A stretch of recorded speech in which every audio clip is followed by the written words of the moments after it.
হয়তো বর্ষার কেউ বুঝতে পারেনি আমরা তিনজন যে একে অপরের থেকে আলাদা হয়ে গিয়েছি বেশ কিছুক্ষণ আগেই। আমরা বাড়ির ভেতরটা দেখার জন্য এতটাই ব্যস্ত ছিলাম যে তিনজন তিন খণ্ড দিয়ে ঢুকে পড়ি নিমিষেই। আমি হাঁটতে হাঁটতে বড় একটা সুইমিং পুলের সামনে এসে পড়ি। সুইমিং পুলের মধ্যে নীল রঙের পানি দেখে খুশিতে হালকা ছুঁয়ে দিয়ে আবারও আপন গতিতে চারপাশে হাঁটতে থাকি সুইমিং পুলের রাস্তা ধরে। কোথায় যাচ্ছি আমি সেটাও আমি জানি না, শুধু জানি একটু বাড়িটা ঘুরে দেখলে মন্দ হয় না। আমি সামনের রাস্তা ধরে যখন সুইমিং পুলের জায়গাটা থেকে বের হতে যাব তখনই কেউ আমায় আকস্মিকভাবে দেয়ালের সাথে চেপে ধরে শক্ত করে। হঠাৎ এমন ঘটনায় আমি চমকিত হয়ে কেঁপে উঠে সামনের দিকে তাকাই, কিন্তু কিন্তু চোখের সামনে কাউকে দেখতে পেয়েও তার চেহারাটা স্পষ্ট ফুটে উঠছে না আমার অন্ধকারের জন্য। আমি ভয় পেয়ে থমকে গিয়ে হঠাৎ হুঁশ ফেরে আমার। তাই সাথে সাথে প্রাণপণ চেষ্টা করতে থাকি ছায়া মূর্তির মতো চেপে ধরে রাখা ব্যক্তিটা থেকে বাঁচার জন্যে। আমি আমার চেষ্টা চালিত অবস্থায় রেখে কান্না জড়িত কণ্ঠে বলে উঠি, কে আপনি? আমায় এভাবে চেপে ধরে রেখেছেন কেন? যেতে দিন আমায়। আমার কান্না মিশ্রিত কথাগুলো কান অব্দি পৌঁছালো না ব্যক্তিটার। তিনি চাপা সুরে আমায় বলল, কে আমি সেটা এখানে আসার আগে ভাবা দরকার ছিল তোমার, যে কে এখানে হতে পারে আর সে তোমাকে কি কি করতে পারে, সাথে কতটা ভয়ানক হতে পারে তোমার জন্য। ব্যক্তিটাকে আমি এখনো অব্দি চেহারা ঠিক করে দেখতে না পারলেও তার কণ্ঠটা আমার কাছে বেশ পরিচিত, কারণ আজ পরপর দুবার এই ব্যক্তিটার সামনাসামনি পড়তে হয়েছে আমায়। তাই আমি ভালো করেই চিনতে পারছি কে এই লোকটা যে আমায় এতটা শক্ত হাতে দেয়ালের সাথে চেপে ধরে আছে। তিনি আর কেউ নয়, চরম গুন্ডা বিশিষ্ট লোক হৃদ খান। চেপে ধরে রেখেছে আমায় দেয়ালে। আর এই বাড়ির সাথে সাথে আজকে পার্টিটাও হৃদ খানেরই দেয়া, যেখানে আমরা সবাই অংশগ্রহণ করেছি। কথাটা ভাবতেই বুক ফাটা কান্না আসছে আমার। যেটা থেকে পালিয়ে বাঁচতে চাই সবসময়, ঘুরে ফিরে সেই আগের জায়গায় এসে দাঁড়িয়ে পড়ি আমি। সেটা আমার সাথে কেন হয় আমি নিজেও জানি না। আমার এমন কষ্টের মধ্যে হৃদ খান আমায় উদ্দেশ্য করে ক্ষিপ্ত সুরে বলল, দেখে তো মনে হচ্ছে বয়স বেশি একটা হবে না, 16 বা 17 সামথিং কিছু একটা, তাই না? তারপরও এতটা আধা ছেলেদের পাগল করার জন্য। Wow, interesting. ছোট হলে কি হবে, তোমার দম আছে বলতে হবে। কিন্তু মেইন পয়েন্ট হলো হৃদ খান সেই দলের ছেলেদের পর্যায়ে পড়ে না যারা তোমাকে দেখেই পাগল হয়ে যাবে এমন টাইপ কিছু। তাই তোমার মনে রাখার দরকার ছিল যে হৃদ খানের সামনে বারবার আসাটা তোমার জন্য কতটা ভয়াবহ হতে পারে। না করা সত্ত্বেও যখন এসেছো তখন তো তোমাকে তার ভুক্তভোগী হতেই হবে। তা বলো, কিভাবে নিতে চাও তোমার অপরাধের শাস্তিটা? জেল নাকি ফাঁসি? হুম, কোনটা চয়েস করবে তুমি? মনে রেখো, জেল বা ফাঁসি দুটোই কিন্তু হবে তোমার বেঁচে থেকেও শতমৃত্যু সামিল। ওনার এমন ভয়ানক কথায় মুহূর্তে কেঁপে উঠে সাথে সাথে হু হু করে শব্দ করে ওনার সামনে কান্না করে উঠি আমি। ওনার কাছে বন্দি থাকা অবস্থায় কান্না করি। কান্না করতে করতেই বলে উঠি, প্লিজ আমায় আমায় যেতে দিন। আমি ইচ্ছে করে পড়িনি আপনার সামনে। আমি ইচ্ছে করে না, সবসময় ভুলবশতই পড়েছি আমি আপনার সামনে। আমি আর আসবো না আপনার সামনে কখনো। তারপরেও মারবেন না আমায় প্লিজ। তোমার এই মন ভুলানো মায়া কান্নাটা অন্য কোনো ছেলের সামনে কাঁদলে হয়তো, হৃদ খানের তো মন নামক বিষয়টাই নেই, তাহলে গলবে কি করে? হুম। হৃদ নামক লোকটার এমন কথায় কষ্টটা যে আরো বেশি পোহাতে হচ্ছে আমার। এই জন্য যে হৃদ খানকে কখনো কাউকে দয়া মায়া দেখাতে দেখিনি আমি। তাহলে আজ আমাকে কিভাবে দয়া মায়া দেখাবে এই লোকটা?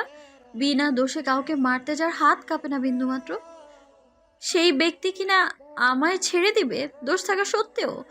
সেটা কোনো কালেই হবার নয়, বরং আমাকে অন্য সবার মতো ঠাস ঠাস গুলি করে উড়িয়ে দেবে আকাশে উচ্চ প্রান্তে। এটা ভাবতেই ভয়ে আরো সিটিয়ে যাই আমি। কি করে পারবো এই জঘন্য লোকের হাত থেকে রক্ষা পেতে? কে দিবে আমাকে হৃদ খানের কবল থেকে মুক্তি সেটাই ভেবে পাচ্ছিলাম না আমি। আমার ভয় পাওয়ার ধাপটা যেন আমার শরীরের শিরা উপশিরায় বয়ে যাচ্ছে ক্ষণে ক্ষণে। আমি কম্পিত অবস্থায় হিচকি তুলে কান্না করতে করতে ওনাকে বলে উঠি, প্লিজ আমায় মারবেন না। আমি আপনার সামনে মিথ্যে কেন করছি না, আমি সত্যি বলছি। বিশ্বাস না হলে আমার মাদার আর কেয়া, বর্ষা ওদেরকে জিজ্ঞেস করে দেখতে পারেন। ওরা বলবে আপনাকে যে আমি সত্যি আপনাকে অনেক ভয় পাই। আর কান্নাটাও আমার সেই ভয় থেকেই আসছে, কারণ আমিও গুন্ডা টাইপের লোকদের পছন্দ করি না একদম। আপনি আমায় বিশ্বাস করতে পারেন, আমি মায়া কান্না করছি না। কথাগুলো আমি সেদিন নিচের দিকে তাকিয়ে বললেও তখন এতটা বুঝতে পেরেছিলাম, আমার কথাগুলো শুনে মুহূর্তে চুপ করে গিয়ে কপাল কুঁচকে এসেছিল হৃদ খানের। হৃদ খান আমার দিকে বেশ কিছুক্ষণ চুপ করে কপাল কুঁচকে তাকিয়ে থেকে হঠাৎ করেই আমার দিকে হালকা ঝুঁকে এসে বলে ওঠে, বিশ্বাস জিনিস কোনো কালেই আমার মধ্যে ছিল না। তুই বিশ্বাস নামক এই লাইনটা আপাতত আমি বাদ রাখছি তোমার কথা বলাগুলো থেকে। তো এখন আসি মেইন পয়েন্টে। সকালের ঘটনাটা মেনে নিলাম। তুমি অ্যাক্সিডেন্টলি আমার সামনে এসেছিলে, কিন্তু তোমার দুপুরে আমার সামনে আসাটাকে কি বলবে? তোমার ফ্রেন্ডের পেছনে লুকিয়েছিলে সেটা, আর এখন সোজা আমারই পার্টিতে ঢুকে আবার আমারই রুমে চলে এলে। তোমার কি মনে হয় হৃদ খানকে বোকা বানানোটা এতটা সোজা? হ্যাঁ, যত সহজে তোমার হৃদ খানকে পছন্দ না সেটা বললে আমাকে, এটা খুব সহজ। তোমার কাছে খুব সহজ মনে হচ্ছে? হৃদ খানের কথাগুলো শুনেই আমি মুহূর্তেই থমকে যাই। এটা ভেবে যে তার মানে হৃদ খান আমায় দেখে ফেলেছিল আগেই, যে আমি দুপুরে ওখানেই দাঁড়িয়েছিলাম বর্ষার পেছনে। এটা ভেবেই আমি চমকিত হই গম্ভীরভাবে, কিন্তু মুখে তা প্রকাশ করিনি। হৃদ খানের সম্পূর্ণ কথাগুলোয় আমায় কি বোঝালো হৃদ খান তা হয়তো আমি সেই দিন বুঝতে পারিনি ঠিকই, কিন্তু সেদিনের পর থেকে বড্ড বাজেভাবে ফেঁসে যাই আমি ওই ব্যক্তিটার কাছে। আমার বলা শেষ লাইনটার কারণেই আমি ওনার দিকে তাকিয়ে থেকে অশ্রুসিক্ত চোখে বলে উঠি, সত্যি বলছি, সবগুলো ঘটনা আমার ইচ্ছে তো হয়নি। আমি আগে জানলে কখনো ওইসব স্থানে যেতামই না। আমি ভয় পাই আপনাদের মতো গুন্ডা টাইপের মানুষগুলোকে। সেই জন্যে আপনাকেও না, আমায় যেতে দিন প্লিজ। আমার বাকি কথাগুলো শেষ করার আগেই হৃদখান সজোরে আমায় দেয়ালের সাথে চেপে ধরে রুডলি, রেগে মেগে দাঁতে দাঁত চেপে ধরে সে। ওনার এমন কাণ্ডে আরো ভড়কে যাই আমি, প্রাণটা যেন যায় যায় অবস্থা। আমায় দেয়ালের সাথে চেপে ধরার সাথে সাথে হৃদ খানের একটা হাত দিয়ে আমার দুই গাল শক্তভাবে চেপে ধরে ওনার মুখ বরাবর উঁচু করে ধরে আমায়। হৃদ খানের মুখ বরাবর ধরতেই আমার চোখে পড়লো ওনার টকবগিয়ে ওঠা রক্ত লাল চোখগুলো, যা আমার দিকে নিক্ষেপ করা। পরে আমার চোখে ওনার চোখে রেখে রাগে রি রি করতে করতে বলল, তোকে পছন্দ করতে বলছি আমাকে, আর আমি গুন্ডা, তাই না? হ্যাঁ, তোর সাহস দেখে না আমি অবাক হচ্ছি। আমার সামনে দাঁড়াতে ভয়ে বড় বড় মাফিয়াদের বুক কাঁপে, সেই তুই একটা পিচ্ছি হয়ে আমাকে কথা শোনাচ্ছিস যে আমাকে তোর পছন্দ না। ইচ্ছা তো করছে বন্দুকের 6টা থেকে 6টা গুলি তোর কপালে ঢুকাই দিয়ে একদম কপালটাই গুলিতে উড়াই দিই। কি হ্যাঁ, দেই উড়িয়ে? লাইফে ফার্স্ট টাইম কোনো মেয়ের আমাকে পছন্দ না। শিট, মন তো চাইছে কি যে করি তোকে। কথাটা বলেই আমার সাথে সাথেই ধাক্কা দিয়ে মাটিতে ফেলে দেয়। আমি ওনার হঠাৎ ধাক্কায় তাল সামলাতে না পেরে ফ্লোরে পড়ি উপর হয়ে। তখন তিনি রাগের দেয়ালে সজোরে লাথি মারে। আবারও আমার কাছে এসে আমার এক বাহু চেপে ধরে টেনে তুলে বলে ওঠে, না না না, এই না শব্দটাই সহ্য করতে পারি না আমি লাইফে, আর সেটাই তুই বারবার বলছিস আমায়। আর এই নাটা তোর লাইফে সবচেয়ে বেশি বড় ভয়ানক কিছু হবে তোর জন্য আমাকে বলাতে। আমার লাইফে নাটা যে কোনো ক্ষেত্রেই হোক না কেন, আমি হ্যাঁ করেই তবে দম নেই। তারপর সেই ব্যক্তিটিকে একদম উপরের টিকিট ধরিয়ে দেই অনায়াসে আমার না করার জন্য। আর আমাকে না বলার কারণে তোকে ওটা সাফার করতে হবে, আর তার শুরুটা এখন থেকেই শুরু হলো। All the best. কথাগুলো বলার সাথে সাথেই আমায় ছেড়ে দেয় সুইমিং পুলের মধ্যে ঠাস করে। আমাকে পানিতে ছেড়ে দেওয়ার সাথে সাথেই উনি চলে যায় রাগান্বিত হয়ে। আমি পানিতে পড়ার সাথে সাথে ছটফট করতে থাকি নিজেকে বাঁচানোর জন্যে। কারণ আমি সাঁতার জানি না, তাই তখন পানিতে পড়ায় ডুবে যাওয়ার সম্ভাবনা বেশি ছিল। কিন্তু সুইমিং পুলের পানি বেশি না থাকায় আর আমার গলা অবধি পানি হওয়ায় সেদিন সেই যাত্রায় ডোবা থেকে বেঁচে যাই আমি। কিন্তু পানিতে ডোবা থেকে বেঁচে গেলেও সেদিন হৃদ খানের এমন কাণ্ড প্রচুর ভয় পেয়েছিলাম আমি। তেমনি সুইমিং পুলের সাইডের দেয়াল ধরে অঝরে কান্না করতে লাগি। সুইমিং পুলের পাশে ধরে দাঁড়িয়ে থেকে শব্দ করে কান্না করার সময় আমার কান্নার শব্দ পেয়ে সেই শব্দের উৎস খুঁজে হঠাৎ কোথা থেকে যেন বর্ষার কেউ দৌড়ে আসে আমার কাছে আমার বাঁচানোর জন্যে। হয়তো এতক্ষণ যাবৎ আমাকেই খুঁজছিল সবটা ওরা। আমি পানিতে পড়ে থাকার কারণে দুজনেই ভয় পেয়ে যায় প্রচণ্ড। তাই দ্রুততার সঙ্গে আমার পানি থেকে টেনে তুলে সঙ্গে সঙ্গে নিজেদের সাথে জড়িয়ে নেয় বর্ষা আর কেয়া। শীতে আমায় কাঁপতে দেখে বর্ষা নিজের গায়ের শুকনো ওড়নাটা আমার গায়ে ছড়িয়ে দেয়। বর্ষার বুকে চেপে ধরে আমায় নিজের 2 হাত দিয়ে উত্তেজিত কণ্ঠে বলে ওঠে, কি হয়েছে তৃপ্তি? কান্না করছিস কেন? আর তুই পানিতে পড়লি কিভাবে বল? পাশ থেকে কেউ উত্তেজিত কণ্ঠে বলে। হ্যাঁ তৃপ্তি, কি হয়েছে তোর? বল আমাদের। ওদের কথায় আমি হু হু শব্দ করে কান্না করে বসি বর্ষাকে জড়িয়ে ধরে। আমার সাথে এতক্ষণ যাবৎ কি হয়েছে সেটা কেয়া আর বর্ষাকে খুলে বলেই আবারও ডুকরে কেঁদে উঠি বর্ষাকে জড়িয়ে ধরা অবস্থায়। আমার সম্পূর্ণ কথাগুলো শুনেই ক্ষিপ্ত হয় বর্ষা। আমার সাথে পরপর দুবার হৃদ খান একই দিনে খারাপ আচরণ করতে দেখে মুহূর্তে রেগে মেগে লাল হয়ে যায় বর্ষা। আমায় নিজের ছোট বোন বা বাবা মার মতোই ভালোবাসায় আবার শাসনও করে থাকে সে। আর সবার থেকে আমার বর্ষা আগলে রাখার চেষ্টাও করে। বর্ষার অধিকারটা আমার উপরে বরাবরই একটু বেশি, তাই বর্ষা রাগান্বিত হয়ে বলে ওঠে, ব্যাস অনেক হয়েছে। আমারই ভুল হয়েছে তোর হাতটা ছাড়া। একদমই ঠিক হয়নি আমার এটা। ওই বাজে লোকটা পেয়েছে কি এই নিয়ে 2বার তোকে টর্চার করে চলে গেল। আমরা এতিম বলে কি আমরা মানুষ না? হৃদ খানের মতো বড় লোকদের সামনে না শব্দটা উচ্চারণ করতে পারবো না আমরা। তুই চল তৃপ্তি, আমার সাথে এই পার্টিতে আর এক মুহূর্ত থাকবো না আমরা। মাদারকে বলে এক্ষুনি চলে যাব এই পার্টি থেকে।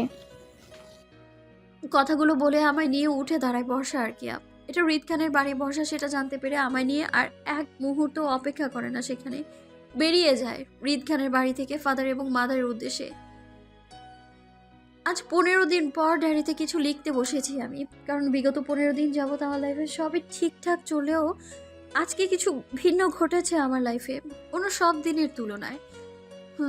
হৃদ খানের বাড়ির পার্টি থেকে আসার পর বিগত 15 দিন আমি আশ্রম থেকে কোনো প্রকার বের হইনি, কারণ হৃদ খানের সাথে আমার পর 3বার একই দিনে দেখা হয়।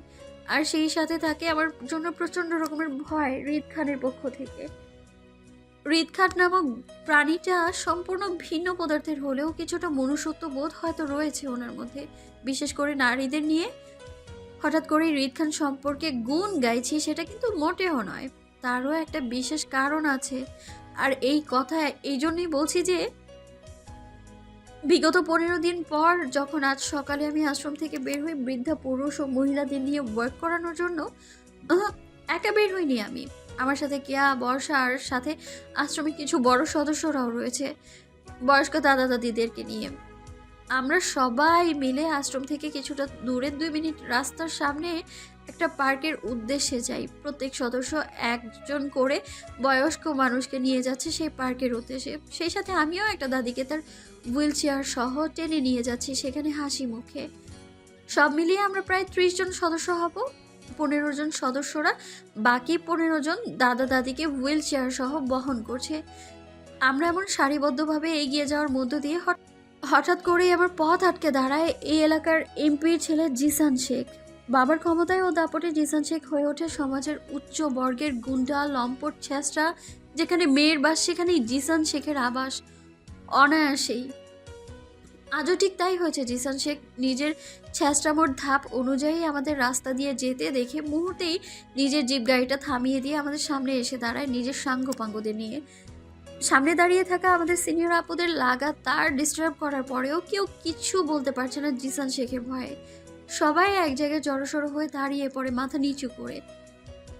আমাদের সাথে মাদার থাকলে হয়তো জিসানের লোকজনরা কখনোই আমাদের এই অবস্থায় এইভাবে রাস্তায় আটকানোর সাহস জুগিয়ে উঠতে পারতো না। জিসান শেখের লোকেরা একে একে আপুদের সবাইকে রাস্তায় ভিন্নভাবে টিচ মশকরা করেই চলেছে।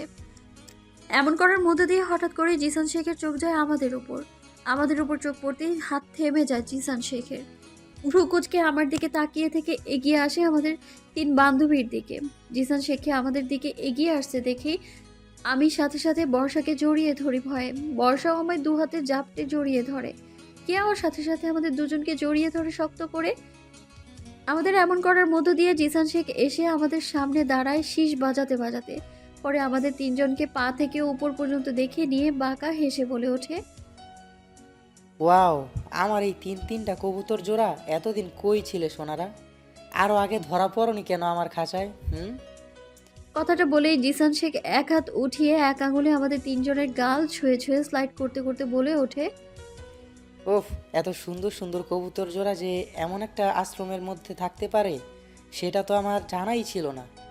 ব্যাপার না, এখন জানতে পেরেছি, তাই রোজ আসবো কবুতর জোড়াগুলোকে পোষণ করতে, খাওয়ার জন্য। জিসান শেখের এমন নোংরা ইঙ্গিতের মানে বুঝতে পেরে উপস্থিত সবাই কেউ কিছু বলছে না, উল্টো নির্বাক হয়ে দাঁড়িয়ে আছে। আর আমরা তিনজন আরো ভয়ে সিটিয়ে যাই। আর বর্ষা জিসানের কথায় রাগান্বিত চোখে তাকায় জিসানের দিকে, আর সাথে সাথে বলে ওঠে, মিস্টার জিশান শেখ, আপনি আপনার গুন্ডামিটা অন্য কোথাও গিয়ে দেখান কেমন, আমাদের সামনে নয়। আমরা আজই গিয়ে আপনার নামে আমাদের ফাদারের কাছে বিচার দেব, তিনিই দেখে নেবেন আপনার মতো লোকেদের।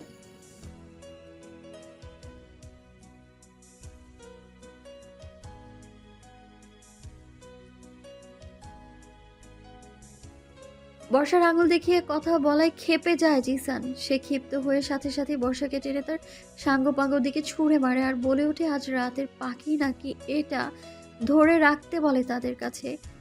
বর্ষাকে নিয়ে যেতেই চিৎকার করে উঠি আমি আর কেয়া। জিসান শেখ পেছন ফিরে আমাদের দিকে তাকাতেই চুপ করে যায়, সাথে সাথেই আমাদের দিকে তাকিয়ে থেকে। আমার মুখটা এতক্ষণ যাবৎ বর্ষা বুকে চেপে ধরার কারণে জিসান শেখ হয়তো ঠিক করে দেখতে পারেনি, কিন্তু বর্ষার প্রতিবাদী বলা কথাটায় ও বর্ষাকে আমার কাছ থেকে নিয়ে যাওয়ার সাথে সাথেই আমার সম্পূর্ণ মুখটা দেখতে পায় জিসান শেখ। আমাকে দেখেই এগিয়ে এসে আমার সামনে ঘাড় বাঁকা করে দাঁড়িয়ে পড়ে আমায় দেখতে দেখতে। আমি জিসানকে এমন করতে দেখে সাথে সাথে জড়িয়ে ধরে কেয়াকে ভয়ে, আর সামনে থেকে বর্ষা ওদের হাতে আটকা থাকা অবস্থায় চিল্লিয়ে বলে ওঠে, আমাদের কাছে আর না আসতেও বর্ষাকে ছেড়ে দিতে বলে। বর্ষা কোনো কথাই জিসান শেখের কান অব্দি পৌঁছায়নি, কারণ জিসানের মাথায় ঢুকছে অন্য কিছু। তাই জিসান শেখ আমার চারপাশে ঘুরে ঘুরে আমায় তীক্ষ্ণ দৃষ্টিতে দেখতে দেখতে আমার সামনে এসে দাঁড়ায়। পরে নিজের এক হাত বাড়িয়ে আমার বেনি করা চুল টেনে ধরে নিজের সামনে এনে দাঁড়া করায়। আমি ভয়ে কান্না করতে থাকি নিচের দিকে তাকিয়ে থেকে, না জানি কি হয় এরপর। জিসান শেখের মতো বাজে লোকের নজরে পড়া মানেই নিজের জীবনটা নষ্ট হয়ে যাওয়া। আমাদের কি হয় সেটা এই মুহূর্তে কেউ বলতে পারছে না, কারণ সবাই আমার মতো করে চুপচাপ দাঁড়িয়ে আছে। আর শুধু বর্ষা লাগাতার চিৎকার করে বলছে আমায় না ছোঁয়ার জন্যে। বর্ষার এমন চিৎকার উপেক্ষা করে জিসান আমার বেনি করা হাঁটু অবধি চুলগুলো নিজের হাতে প্যাঁচাতে প্যাঁচাতে আমাকে নিজের কাছে টানতে থাকে আর বিশ্রীভাবে বলতে থাকে, সোনা, তোমাকেই আমার প্রয়োজন। তোমাকে দেখেই তো জিসান শেখ পাগল হয়ে যাওয়াটাই। এখন কি হবে বলো তো? এখন তো তোমাকে জিসান শেখের সাথে যেতে হবে, তাই না? চলো, তোমার বান্ধবীর সাথে সাথে তোমাকেও টাইম দিব মন ভরে। তবে তোমাকে শুধু আমিই টাইম দিব, অন্য কেউ নয়। কারণ তুমি আমার মন ছুঁইছো, তাও লাইফের ফার্স্ট টাইম কোনো মেয়ে সেটা করেছে। আজকে থাকা পর যদি কাল ভালো লাগে তো বিয়ে করে নিব তোমাকে, সিম্পল। কথাটা বলে হাতটা বাড়িয়ে আমার হাতটা ধরতে যাবে তার আগে কেউ পাশ থেকে জিসান শেখের হাতটা চেপে ধরে শক্ত করে। তারপর আমার সেই ব্যক্তির পেছনে দিয়ে সে আমার সামনে এসে দাঁড়ায় জিসানের হাতটা চেপে ধরা অবস্থায়। আমি নিজের সামনে কাউকে দাঁড়াতে দেখে কান্না করে ভয়ে ছুটে হিতাহিত জ্ঞান হারিয়ে ফেলে নিজের হাতে সেই ব্যক্তির দুই সাইড কোট আঁকড়ে ধরি শক্ত করে আশ্রয়স্থলের জন্য। আমায় এমন করতে দেখে বিন্দুমাত্র আমার সামনে থাকা ব্যক্তিটা ঘাড় ঘুরিয়ে আমায় এক পলক দেখে নিয়ে আবারও রাগান্বিত চোখে তাকায় জিসান শেখের দিকে। পরে দাঁতে দাঁত চেপে ক্রোধে বলে ওঠে, তুই ভুল জায়গায় তোর নজর আর হাত দুইটাই বাড়িয়েছিস। এটার জন্য তোকে খুব বেশি ভুক্তভোগী হতে হবে, আর সেটা কিভাবে তুই নিজেই বুঝতে পারবি। আমার ধরে থাকা ব্যক্তিটির এমন কথায় জিসান শেখ চুপ করে থাকলেও পেছন থেকে জিসানের সাঙ্গপাঙ্গদের মধ্যে একজন রেগে বলে ওঠে, ওই কে রে তুই? পাশ থেকে অন্যজন বলে ওঠে, মনে হয় এই পাখিদের মধ্যে কারোর বয়ফ্রেন্ড হবে হয়তো শালা, এই জন্যই তো মারার জন্য এত বড় বড় লেকচার দিচ্ছে শালাকে। বাকি কথাগুলো শেষ করার আগেই আমার জড়িয়ে থাকা লোকটার মধ্যে থেকে একজন বলে ওঠে, রিদ খান নামটা শোনার সাথে সাথে মুহূর্তেই সবাই থমকে যায়। যেমনটা হয় মানুষের সামনে ভয়ানক কিছু উপস্থিত হলে মানুষ ভয়ে পাথরের মূর্তি হয়ে যায়, ঠিক তেমনটাই জিসান শেখ ও তার সাঙ্গপাঙ্গদের অবস্থাও তাই হয়েছে। রিদ খান নামটা যেন একটা আতঙ্ক সবার জন্য এই মুহূর্তে। ভালো খারাপ দুই পক্ষই এই মুহূর্তে রিদ খানকে ভয় পাচ্ছে জোরালোভাবে। জিসান শেখ ও তার দলবল ঠিক যতটা ভয় পাচ্ছে তার চেয়েও বেশি ভয় পাচ্ছি আমি, কারণ জিসান শেখের হাত থেকে বাঁচার জন্য আমি রিদ খানকে জড়িয়ে ধরে আছি। আল্লাহ, হৃদ খান নামটা শোনার সাথে সাথে আমি ভূত দেখার মতো করে চমকে উঠি। অতিরিক্ত মাত্রার শব্দের কারণে কিছুক্ষণ চুপ হয়ে দাঁড়িয়ে থাকি হৃদ খানকে জড়িয়ে ধরা অবস্থায়। হুশ আসতেই ঝটপট করে দৌড়ে কেয়াকে জড়িয়ে ধরি ভয়ে। আমার জড়িয়ে ধরার পর বর্ষাও আমাদের জড়িয়ে ধরে হকচকিয়ে। আমার হঠাৎ এমন করাতে রেগে যায় হৃদ খান। আমার দিকে রাগে দৃষ্টিতে তাকিয়ে থেকে নিজের 2 হাত মুষ্টিবদ্ধ করে নেয় সাথে সাথেই। হঠাৎ হৃদ খানের রং বদল করার মানে তখন বুঝতে না পারলেও ওনার এমন দৃষ্টির মানে বুঝতে পারি যে আমার হৃদ খানকে ছেড়ে দেওয়াটা মোটেও পছন্দ হয়নি হয়তো। তাই রেগে আমার দিকে তাকিয়ে থেকে আসিফের উদ্দেশ্য করে চিৎকার করে বলে ওঠে, আসিফ, আমার এই জায়গাটা পরিষ্কার চাই রাইট নাও। এমপির ছেলে আর তার সহপাঠীদের কি করবে সেটা তোর বিষয়। I need space. হৃদ খানের চিৎকার করে বলার সাথে সাথেই আসিফ নম্র সুরে বলল, জি ভাই। বয়েজ, আসিফ নামক লোকটার কথাটা বলার সাথে সাথেই বডিগার্ডগুলোকে দিয়ে জিসান ও তাদের সহপাঠীদেরকে একটা গাড়িতে উঠানো হয় ও তাদেরকে গাড়িতে করেই কোথায় যেন নিয়ে যাওয়া হয় সেটা জানি না। তবে যেভাবে নিয়ে যাওয়া হয়েছে তাতে এতটা বুঝতে পারি যে জিসান শেখও তাদের সহপাঠীদের কপালে খারাপ কিছুই ঘটবে অনায়াসে। এখানে ঘটে যাওয়া সব কিছু আমি কেয়াকে জড়িয়ে ধরে অবস্থায় আর চোখে তাকিয়ে দেখছিলাম ঠিকই, কিন্তু হৃদ খান তখনও আমার দিকে রাগী দৃষ্টিতে তাকিয়েছিল। জিসান শেখও তাদের দলবলদের নিয়ে যাওয়াতে যেন সবাই হাফ ছেড়ে বাঁচল। সকলের জান ফিরে আসতে কৃতজ্ঞতা জানাতে লাগলো হৃদ খানকে। হৃদ খানের সেই দিকে কোনো ভ্রুক্ষেপ নেই। সে তখনও রাগী দৃষ্টিতে আমার দিকেই তাকিয়ে থেকে সবাইকে এক পলক দেখে নিয়ে কিছু না বলেই নিজের গাড়িতে উঠে চলে যায় নিজ গন্তব্যে। ওনার যাওয়ার দিকে তাকিয়ে একটা দীর্ঘশ্বাস ছাড়লাম আমি। হৃদ খান চোখের সামনে থেকে যাওয়াতে আমি হাফ ছেড়ে বাঁচলাম। জিসান শেখ থেকে হৃদ খান আরো ভয়ানক প্রাণী। হৃদ খানের আসল রূপের সাথে পূর্ব পরিচিত আমি, তাই ওনার সম্পর্কে আমার ভালো করেই জানা আছে। তবে এত কিছুর মধ্যে এটা অন্তত বুঝতে পারি যে হৃদ খানের মনে নারী সমাজের জন্য যথেষ্ট পরিমাণ সম্মান আছে। রাত 10টা ছুঁই ছুঁই। রুমে পড়ার টেবিলে বসে মনোযোগ সহকারে পড়ছি আমি, বর্ষা আর কেয়া। আমাদের পড়ার মধ্য দিয়ে হঠাৎ কেবল একজন আমার দরজার কড়া নেড়ে ওঠে। দরজার শব্দ কানে আসতেই চমকে উঠে দরজার দিকে তাকাই সবাই। দরজার সামনে আশ্রমের কাশেম চাচাকে দাঁড়িয়ে থাকতে দেখে সেই দিকে তীক্ষ্ণ দৃষ্টিতে তাকাই আমরা 3 জন। এত রাতে চাচা কি কাজ হতে পারে সেটা ভেবে নিয়ে তাকিয়ে আছি। কাশেম চাচা আমাদের ওনার দিকে তাকাতে দেখে স্বাভাবিক ভঙ্গিতে বলে যে আমাকে নাকি ফাদার ডেকেছে তার রুমে বিশেষ কাজের জন্য। কথাটা শুনতেই আমাদের 3 জনেরই কপাল কুঁচকে এলো। হঠাৎ এত রাতে ফাদার কেন ডাকবে আমায়? যদি ফাদারের কোনো প্রয়োজন হয় তো ফাদার নিজেই আমাদের রুমে এসে কথা বলে যায়, তবুও আমাদের ডাকে না ওনার কক্ষে। 7-5 কথা ভেবে নিয়ে চাচার পেছন পেছন যেতে থাকে ফাদারের রুমে, কি জন্য ডেকেছে সেটা দেখার জন্যে। আমার গায়ে সাদা একটা পাঞ্জাবি স্টাইলে লং ড্রেস পরা, চুলগুলো এলোমেলো অবস্থায় খোপা করা। ধীর পায়ে ফাদারের অফিসের দিকে এগিয়ে যেতেই দরজার সামনে দাঁড়িয়ে আরও কিছু ব্যক্তির কথা শুনছিলাম। হয়তো ফাদার ছাড়া আরও বেশ কয়েকজন রয়েছে ফাদারের সাথে। সংকোচ বোধ করতে করতে ধীর গতিতে ফাদারের অফিসে দরজায় নক করি। আমার নক করার সাথে সাথে ফাদার ভেতর থেকে বলে ওঠে, কামিন পিপ্তি। ফাদার হয়তো আমার অপেক্ষায় ছিলেন, তাই তো আমার নক করার সাথে সাথেই ফাদার উত্তর আসলো। আমি মাথা নিচু করে রুমের ভেতর ঢুকে কোনো দিকে না তাকিয়ে ফাদারের সামনে মাথা নিচু করে দাঁড়িয়ে আস্তে করে বলে উঠি, জি ফাদার ডেকেছিলেন? তোমার সাথে কিছু কথা বলার জন্য ডেকেছিলাম। আজকে নাকি জিসান শেখ তোমাদের পথ আটকে দাঁড়িয়েছিল। জি ফাদার। শুনেছি আমি। আচ্ছা, আর ভয় পেতে হবে না তোমাদের। জিসান শেখ তার উচিত শিক্ষা পেয়েছে। হৃদ খান তাদের শিক্ষা দিয়েছেন, সাথে হৃদ খান আমাদের সঙ্গে বড় একটা ডিলও ফাইনাল করেছে। আর এই জন্যই আজ হৃদ খান আমাদের আশ্রমে এসেছে। হৃদ খানের নামটা শোনার সাথে সাথে আমি ভয়ে চমকে পাশে তাকাই। হৃদ খানকে চোখের সামনে পায়ের ওপর পা দিয়ে বসে থাকতে দেখে ভয় সিটিয়ে যাই আমি। ওনার দিকে ভীতু চোখে তাকাতেই চোখে পড়লো ওনার ভয়ানক রাগী দৃষ্টি, যা টেবিলের উপর নিক্ষেপ করা।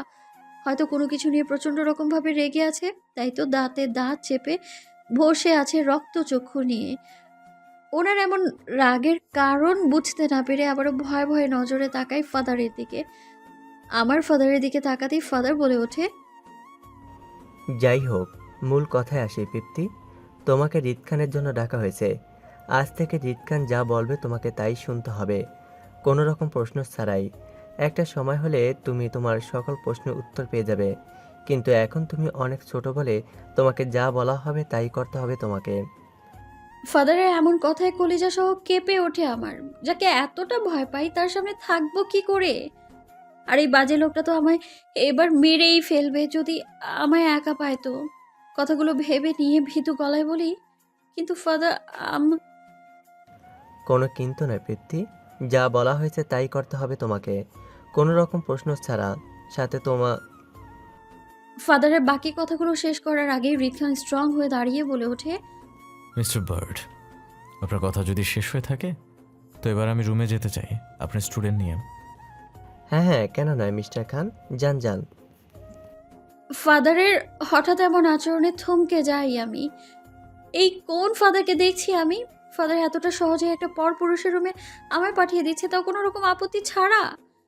আজকে আমার এই ফাদারকে বড্ড অচেনা লাগছে। মনে হচ্ছে আমি এই ফাদারকে চিনি না। যে ফাদারকে আমি চিনি সেই ফাদার উনি নন, সে অন্য কেউ একজন। মনে হচ্ছে আমি কোনো এক মিথ্যা জালে ফেসে যাচ্ছি ফাদার নামক ব্যক্তিটার মাধ্যমে। ফাদারের কথা মতো এক বুক কষ্টে জর্জরিত হয়ে হৃদ খানকে আশ্রমের একটা ভিআইপি রুমে নিয়ে যাই আমি। হৃদ খানকে নিয়ে রুমে ঢুকতেই ঠাস করে পেছন থেকে রুমের দরজাটা আটকে দেয় হৃদ খান। দরজার শব্দে চমকে উঠে পেছন ফিরে তাকাতেই হৃদ খানকে রুমের দরজা লাগাতে দেখে ভয়ে দৌড়ে গিয়ে দরজাটা ধাক্কাতে থাকি রুমের দরজাটা খোলার জন্যে, নিজেকে বাঁচানোর জন্য হৃদ খানের থেকে। আমার শত চেষ্টার ফলেও যখন দরজাটি খুলতে অসফল হই, তখনই আমি ভয়ে আর কষ্টে কেঁদে উঠে দরজা ধাক্কাকৃত অবস্থায়। আমায় এমন করতে দেখে হৃদ খান দরজার সামনে থেকে গিয়ে রুমের সোফায় আরাম করে বসে, 2 পা তুলে দেয় সামনে টি টেবিলের উপর। পরে ডোন্ট কেয়ার ভাব নিয়ে মনোযোগ সহকারে আমার কাণ্ড দেখতে লাগে যে আমি আর কি কি করতে পারি এখান থেকে ছোটার জন্যে। আমি দরজাটা খুলতে ব্যর্থ হওয়ায় জায়গায় দাঁড়িয়ে পড়ি কান্না করতে করতে। আমায় কান্না করতে দেখে হৃদ খান আগের ন্যায় বসে আমার দিকে তাকিয়ে থেকে বলে ওঠে, কি ড্রামা ডল! হ্যাঁ, ড্রামা করা শেষ আপনার, নাকি আরও কিছু বাকি আছে আপনার করার? হৃদ খানের এমন কথায় ভয়ে নিচের দিকে তাকিয়ে থেকে ফুপিয়ে ফুপিয়ে কেঁদে চলেছি আমি। আমার কোনো রকম হেলদোল না দেখে হৃদ খান আবারও বলে ওঠে, তো ম্যাডাম, আপনার যদি ড্রামা করা শেষ হয়ে থাকে তো আপনি আমার কাছে আসুন। আপনার সাথে আজ রাতে আমার অনেক কাজ, আর আপনার জন্যই তো আমার এত কিছু করা। আপনি আমার লাইফে যদি না আসতেন তাহলে হয়তো আমিও আপনার লাইফে আসতাম না। কিন্তু কি আর করার বলুন, আপনি তো জোরপূর্বক চলে এলেন আমার লাইফে, তাই আমাকেও বাধ্য হয়ে আপনার সাথে থাকতে হচ্ছে। কি করব বলুন, হিসাব নিকাশ মিলাতে হবে তো আপনার সাথে আমার, তাই না? আমি বেশ ছোট হওয়ায় হৃদ খানের এমন বেখেয়ালিপনার কথার মানে আমি তখন বুঝতে না পারলেও এতটা অন্তত বুঝতে পেরেছিলাম যে আজকে রাতে আমার সাথে খারাপ কিছুই ঘটবে অনায়াসে। যাই হৃদ খান আমার সাথে করে থাকবে। কোথা থেকে কি হচ্ছিল তখন কিছু বুঝে উঠতে পারছিলাম না, কারণ একদিকে হঠাৎ করে ফাদারের এমন বদলে যাওয়া, সেই সাথে হৃদ খান আমার জীবনে ঝড়ের মতো আসা, সব কিছুই ছিল আমার কাছে একটা দুঃস্বপ্নের মতো, যা ঘুম ভেঙে গেলেই হয়তো আবার ঠিক হয়ে যাবে, এমন কিছু একটা। তখন একটা মুহূর্তের জন্য এতটা অস্থির হয়ে পড়ি যে কি করব কিছু ভেবে না পেয়ে হিতাহিত জ্ঞান হারিয়ে পাশে থাকা ফুলের টপটা হাতে নিয়ে প্রাণপণ শক্তি দিয়ে হৃদ খানের উপর ছুঁড়ে মারি সেটা। কারণ এই মুহূর্তে শুধু আমার মাথায় হৃদ খানের আমার সাথে করা সব কাণ্ডগুলোই মনে পড়ছে, সেই সাথে ওনার বলা আমার সমস্ত কথাগুলো।